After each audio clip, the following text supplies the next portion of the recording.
Hello বন্ধুরা, ঢেলে ফোড়ন চ্যানেলে তোমাদের স্বাগত। আমি আজকে রান্না করে দেখাবো পাট শাক। কারণ তোমরা সবাই পাট শাক কম বেশি রান্না করতে জানো এবং খেতেও জানো। আমি সম্পূর্ণ অন্যরকম ভাবে তোমাদের পাট শাক রান্না করে দেখাবো। তো দেখো, আমি এখানে যে কিছুটা পাট শাক নিয়েছি, এরকম ঝিরিঝিরি একদম ঝিরিঝিরি করে কেটে তার মধ্যে কয়টা কাঁচা লঙ্কা দিয়ে রেখেছি।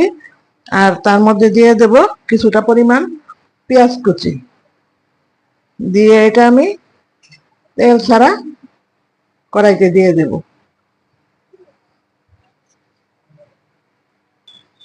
এবার আমি এর মধ্যে দিয়ে দেব পরিমাণ মতো লবণ। লবণটা দিয়ে এবার আমি ভালো করে নেড়ে চেড়ে নেব। বন্ধুরা, তোমরা আমার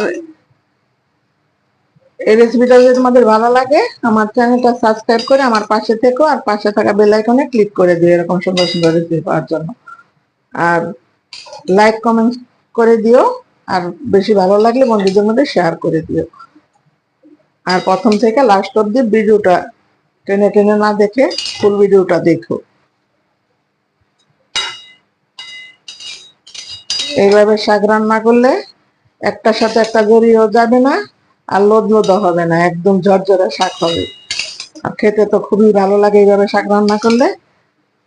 আর কোনো কিছুই লাগবে না, গরম ভাতের সাথে শাক দিয়েই তোমরা এক থালা ভাত খেয়ে নিতে পারবে, সাথে যদি একটু কাসুন্দ থাকে।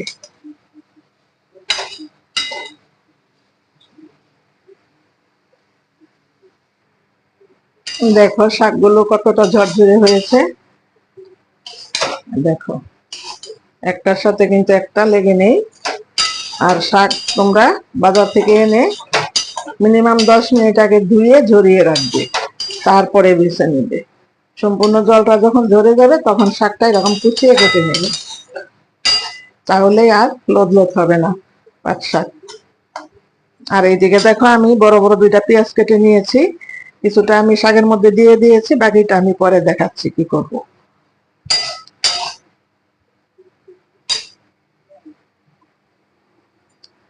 শাকগুলো আমার একদম ঝরঝরে হয়ে গেছে। এবার আমি শাকগুলো নামিয়ে নেব। নামিয়ে নিয়ে তারপরে তোমাদের দেখাচ্ছি আবার কি করব আমি। দেখো, আমি শাকগুলি নামিয়ে নিয়ে কিছুটা পরিমাণ সরষের তেল দিয়ে নিয়েছি। এবার আমি পেঁয়াজগুলো দিয়ে দেব। পেঁয়াজগুলো দিয়ে বাদামি কালার করে নেব।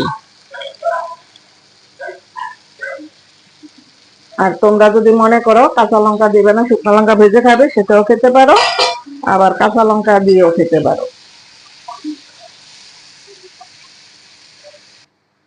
দেখো, পেঁয়াজগুলো বাদামি কালার হয়ে গেছে। এবার আমি শাকগুলো দিয়ে দেব, দিয়ে আবার কিছুক্ষণ ভেজে নেব।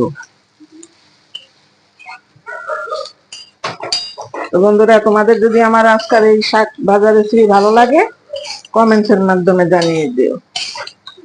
আর সবসময় তোমরা আমার পাশে থেকো।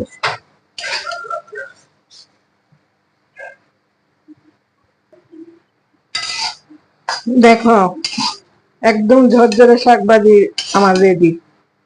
আর তোমরা শাকটা নাড়বে, যদি মনে করো যে দলা পাকিয়ে যাচ্ছে, তখন এই খুন্তির কোনাটা দিয়ে এইভাবে এইভাবে করে দিবে, তাহলে আর দলা থাকবে না।